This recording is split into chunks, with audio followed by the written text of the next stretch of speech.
Welcome to Khufu's funerary complex. The Valley Temple was the first architectural component encountered when one entered the funerary complex. It was considered the official entrance of the tomb and mixed the structural components of both a temple and a portico. Khufu's Valley Temple shows evidence of a basalt pavement, letting us know where the portico portion of the structure was located. Such a partition is believed to symbolize both the subterranean and solar aspects of the afterlife.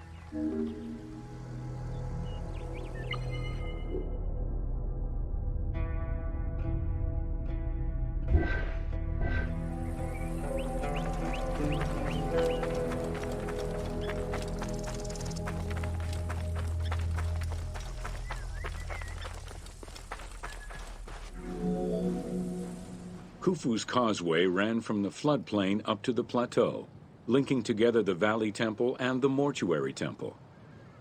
A traditional causeway presented itself as a paved path, enclosed by walls and often roofed.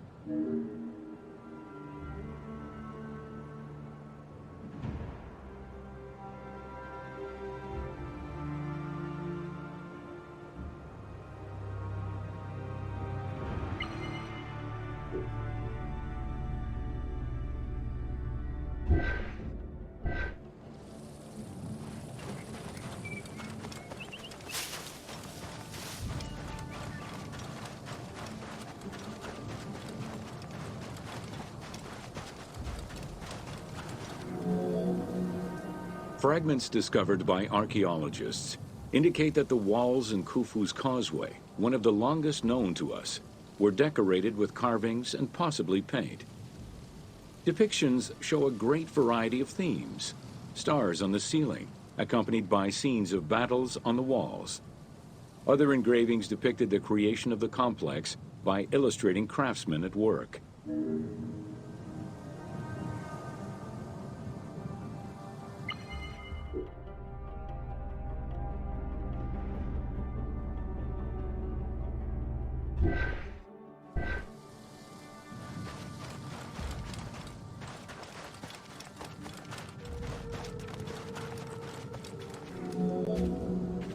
The most impressive private cemeteries of Giza are located east and west of Khufu's pyramid.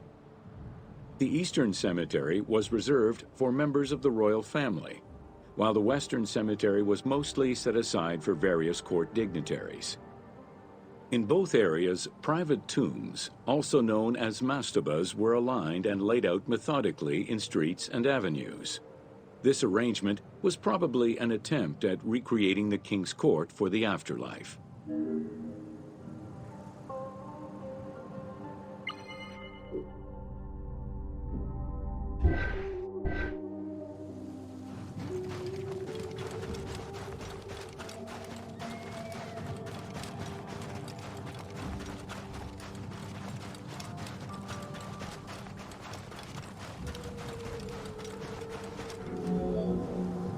To the east of Khufu's pyramid reside three smaller constructions, the three Queen's Pyramids. A sloping passage led from the ground surface to a burial chamber, cut out of the bedrock and lined with masonry. If it seems quite certain that these monuments were intended for Queen's burials, the identity of the original occupants is hard to assess.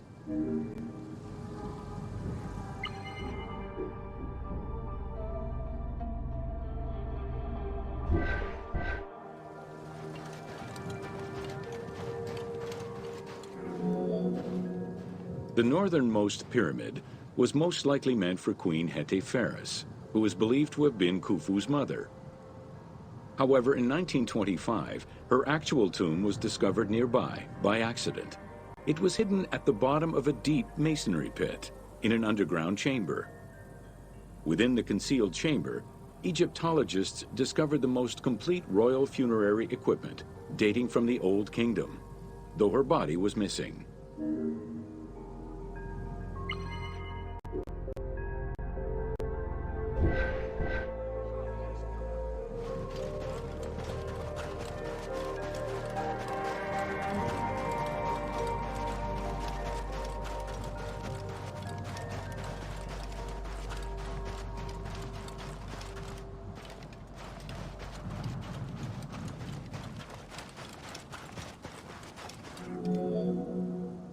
Within the vicinity of Khufu's pyramid, Egyptologists have uncovered 7 boat pits. The exact function of such boat-shaped pits remains unconfirmed, though one can easily conjecture that it was symbolic in nature. The boat pits being located at the eastern side of the pyramid, at the precise spot where the resuscitated king was supposed to reappear, could constitute evidence to support such an assumption.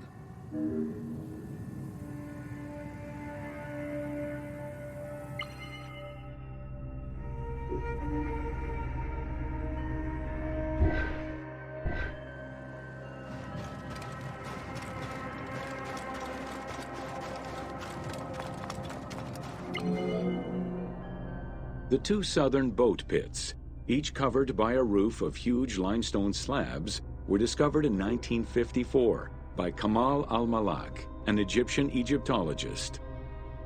Only one of them had been opened. 1,224 boat parts made of cedar wood were retrieved one by one and patiently reassembled by the master restorer Ahmed Youssef. This process took 28 years. Youssef worked by following lines of mortise and tenon joints and by stitching parts together with vegetable ropes, all in order to keep the design as authentic as possible.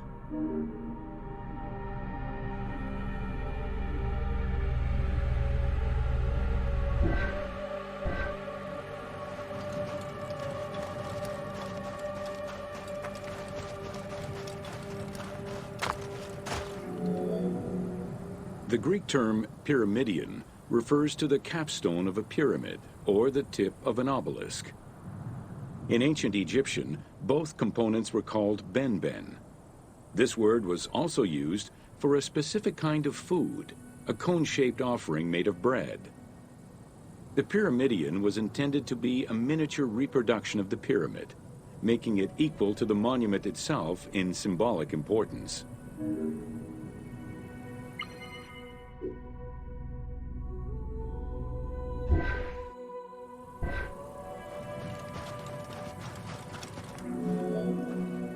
A few pyramidia have been retrieved from pyramidal complexes.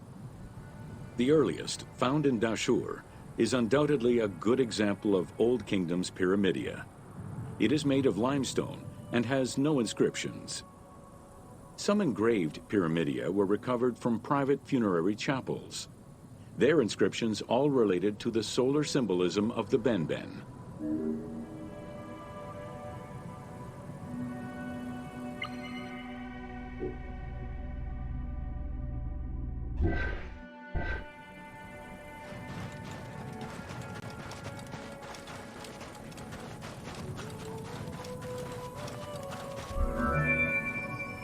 The pyramidia of the pyramids of Giza were never recovered. The reconstitution you see in the game is fictive, incorporating a golden pyramidion bearing inscriptions relevant to Khufu.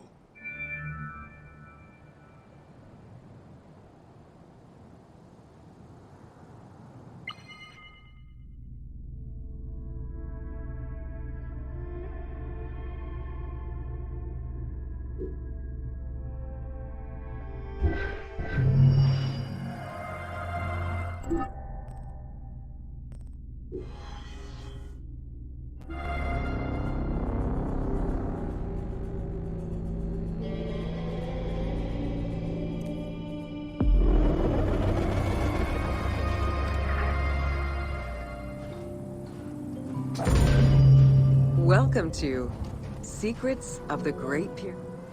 Built around 2550 BCE, the Great Pyramid of Giza is considered one of the most iconic structures of Egypt. It is the biggest of the pyramids and the only one of the 7 wonders of the ancient world still standing. The numbers associated to the Great Pyramid of Giza are impressive. A workforce of over 20,000 people, 6 million tons of stone, and 20 years of construction. It was a massive undertaking for a pharaoh's tomb.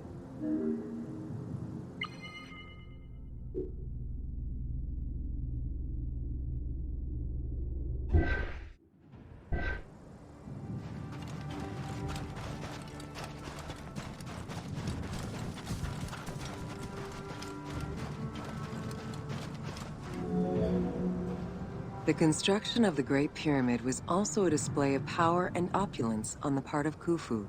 It is part of the pharaoh's vast funerary complex, which also includes 2 temples, 3 satellite pyramids, a causeway, and a builder's necropolis. We can guess that the intent behind the construction of these monuments was Khufu's way of declaring himself one of the most powerful pharaohs to rule a unified Egypt.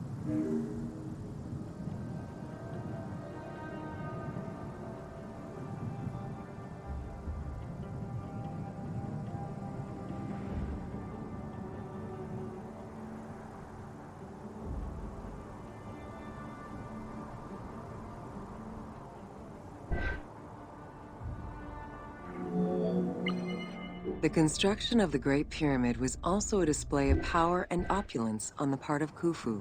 It is part of the pharaoh's vast funerary complex. New insights into engineering and ancient Egyptian culture are still being revealed over 4,500 years later. For example, a recently unearthed papyrus offers a glimpse into the life of a tradesman at the time of the pyramid's construction. Also, a logbook belonging to a team leader during the building gives details on the craftsmen, their work schedules, and the raw materials required.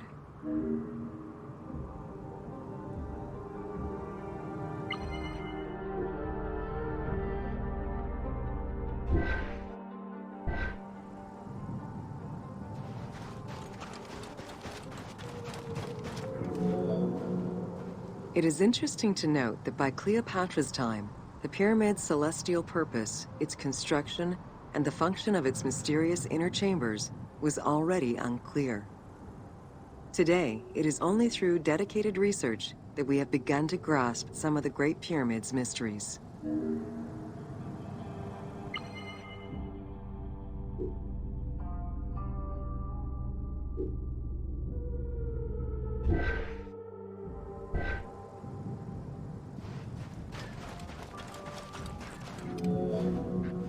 The Egyptians had polished their design for centuries by the time work on the Great Pyramid began. Intended as a tomb for Khufu, the Great Pyramid's structural design has been considered to be nearly perfect by engineers and historians ever since.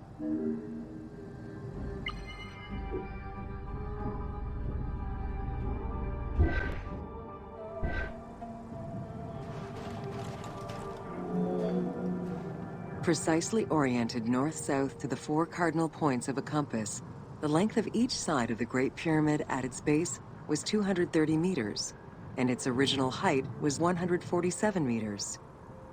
The pyramid is a mere 0.05% error away from being a perfect square.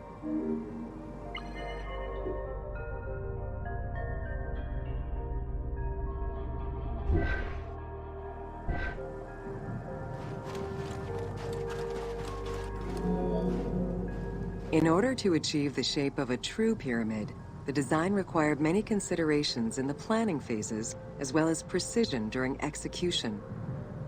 It was especially critical that they control the angle of inclination on all sides at every stage of construction.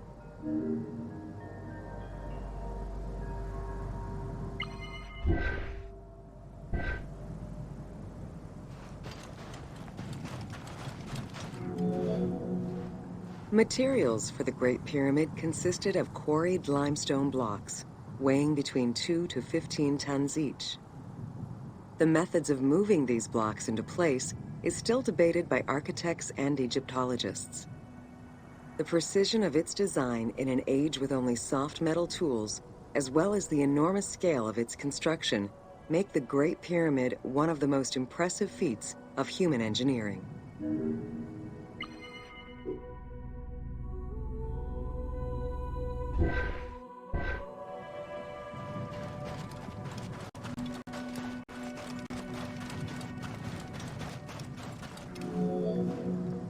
It's estimated that it took between 600,000 and 2 million blocks of stone to build the Great Pyramid.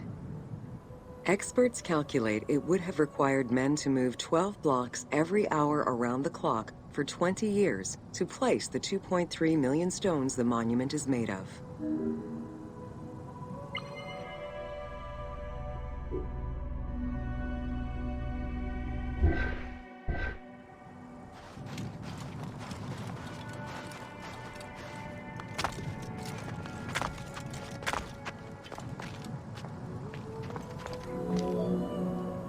While the interior chambers were built with red granite from Aswan, most of the pyramid was made from local limestone, weighing between 2 to 15 tons per block.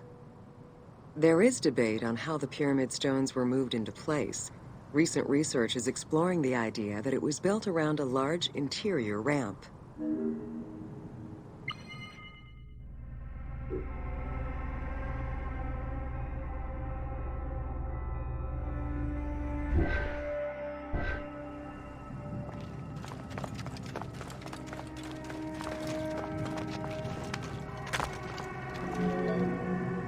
The recently discovered logbook confirms that the high-quality limestone of the outer casing was brought by boat across the Nile from a quarry in Tura. Once complete, the smooth white polished stone of the Great Pyramid would have reflected the sunlight like a beacon, earning it the name the Horizon of Khufu.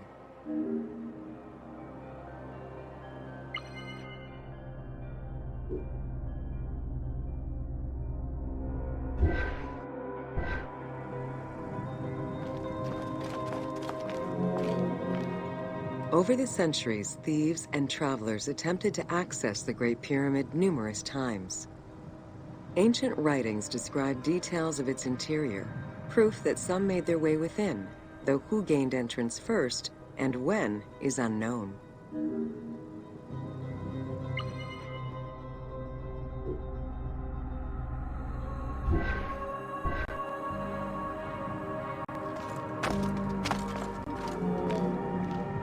The main entrance of the Great Pyramid is located 17 meters above ground level.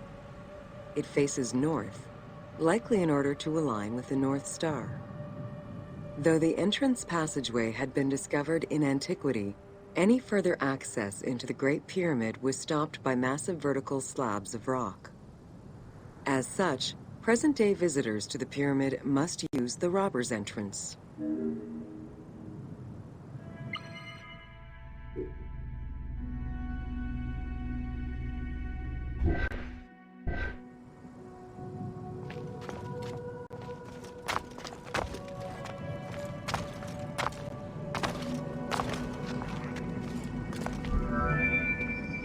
The robber's entrance is reported to have been opened in the 9th century by Caliph al-Mamun. In search of treasure, the Caliph had his men dig their way inside the Great Pyramid. The most likely scenario is that they enlarged a corridor which had been created by tomb robbers during antiquity. As such, this is how the team can justify access to this wonder.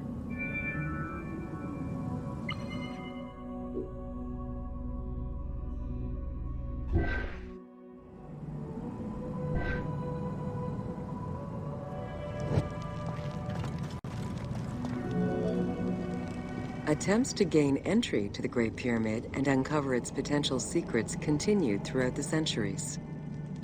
In the 19th century, the belief that another entry existed at the south side resulted in a hole being blasted into the pyramid's side, with no results for the damage that was done. While the search is still ongoing today to uncover more hidden rooms and passageways, conservation is the primary concern of all such efforts.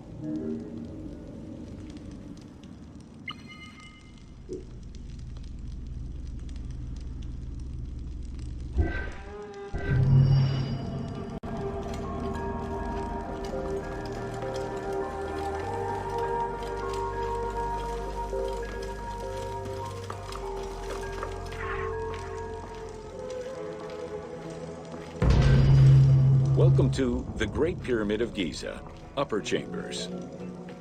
At the entrance of the ascending passage are 3 granite flagstones estimated to weigh up to 25 tons each. They were used to protect the Great Pyramid from thieves. Undaunted by the granite blocks, the thieves simply dug into the softer limestone around them, thus creating the robber's entrance.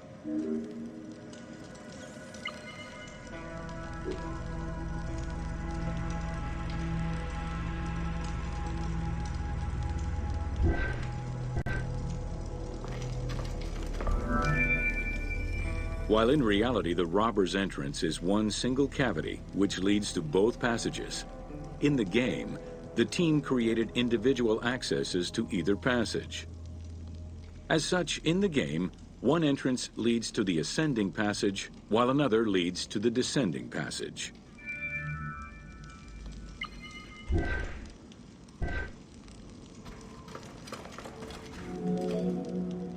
The ascending passageway of the Great Pyramid provides a direct path into the Grand Gallery and is accessed 30 meters from the entrance along the descending corridor. Both corridors have similar dimensions and are designed with the same 26-degree incline.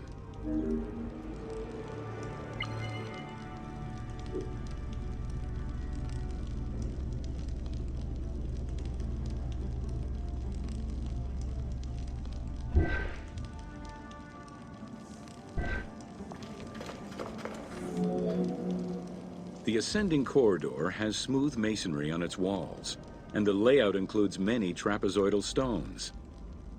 Both the floor and ceiling of the passageway indicate that the passage was enlarged, possibly during or after the funeral, to allow workers room to move granite blocks meant to plug the corridor.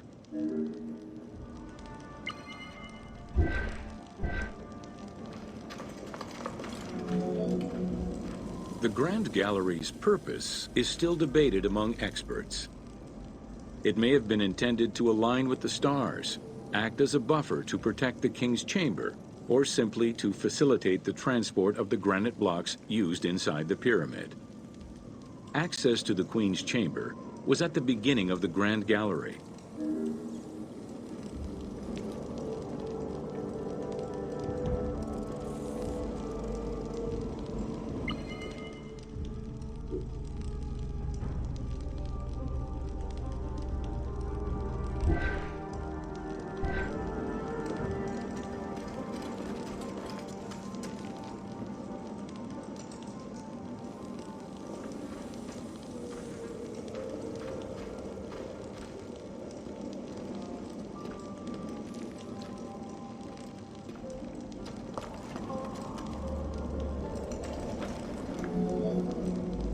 Though this room is referred to as the Queen's Chamber, it is believed that there was no queen buried here. Based on their knowledge of earlier pyramids, Egyptologists believe it was more likely intended as the king's serdab, a chamber meant to contain the Ka statue, which would in turn house the king's spirit.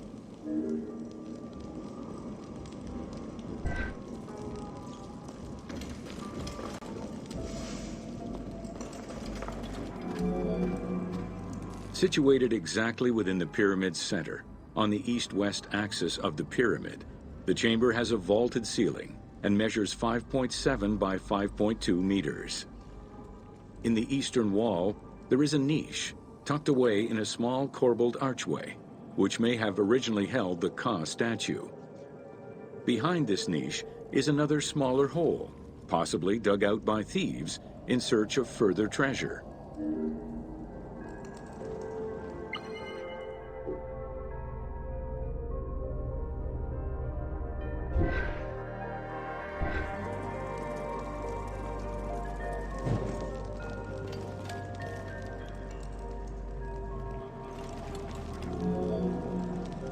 In the 19th century, 2 shafts were found running through the north and south walls.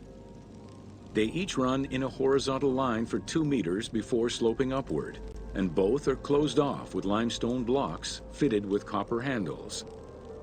Whether they were intended as ventilation shafts for workers or a celestial connection for the pharaoh's spirit is unconfirmed.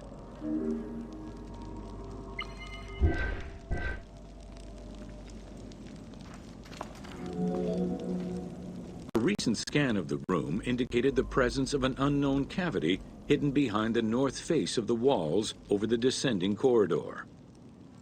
Further investigation is still ongoing to ascertain the nature of the anomaly, so as to avoid risking damage to the monument.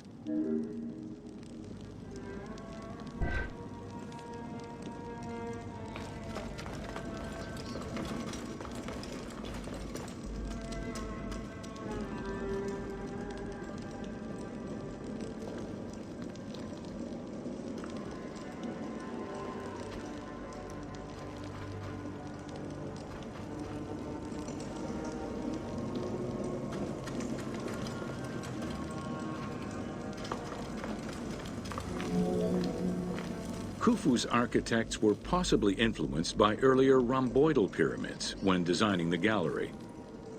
It is the longest corbelled vault ever built, measuring 47 meters long and 8.6 meters high. The walls were made to taper inward, allowing for better distribution of weight. As a result, the ceiling measures just over a meter wide at its highest point. Though this construction technique is present in other pyramids, few have the same precision and stability.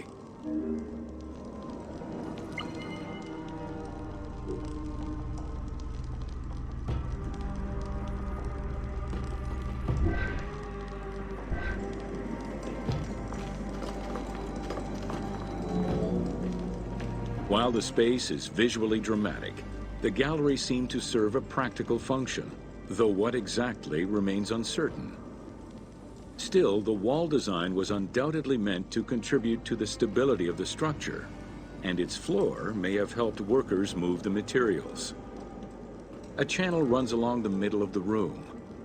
A movable floor originally rested in this central recess. The raised benches on either side are equipped with slots that may have been used to help position the granite blocking stones.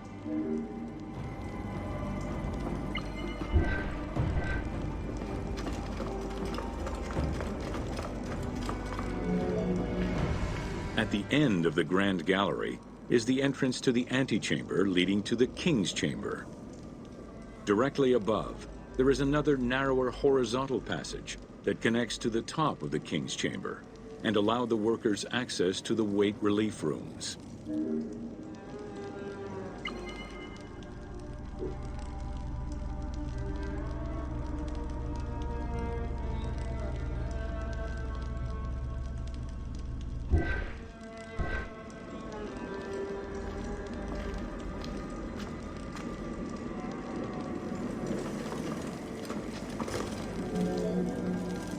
The far end of the Grand Gallery leads to a small antechamber with a portcullis, preventing access to the King's Chamber. The portcullis was composed of 3 separate granite slabs. They were designed to be lowered into place and seal the chamber after the burial of the king. The grooves dug out to hold the slabs in place are still clearly visible to this day. The elaborate locking system was composed of a series of grooves for the ropes and pulleys that dropped the stones into place like the notches on a key.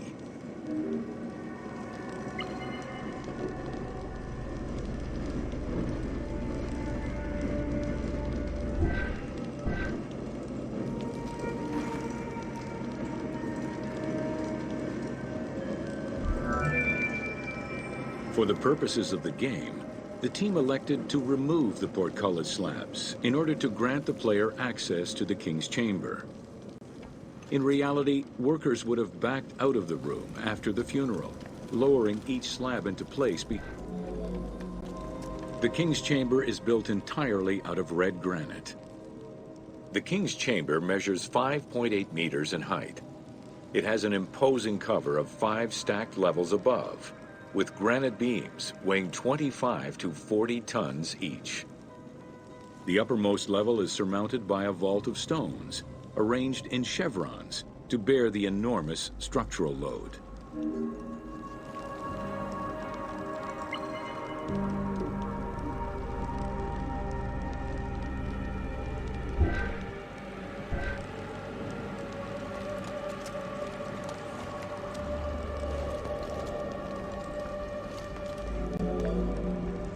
As in the Queen's Chamber, two shafts extend out from the room towards the north and south faces of the pyramid. They measure nearly 64 meters until they are blocked by copper-handled granite plugs. Some experts in the culture of the Old Kingdom believe that the shafts were thought to lead the king's soul to the stars, with the incarnation of the pharaoh as the god Ra, represented by the northern well, and the god Horus by the southern well.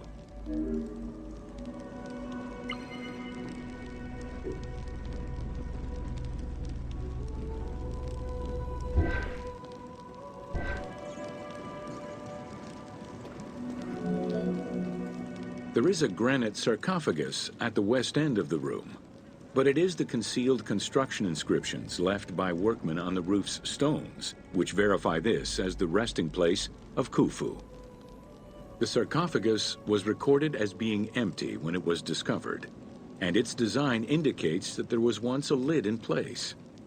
It's possible that this sarcophagus is only a cenotaph in memory of the pharaoh, but was never actually meant to receive the body.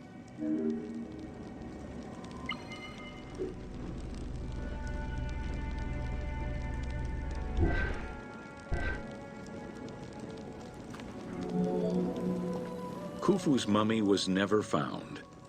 It is hoped that as of yet undiscovered hidden rooms and shafts of the pyramid may provide an answer as to its location.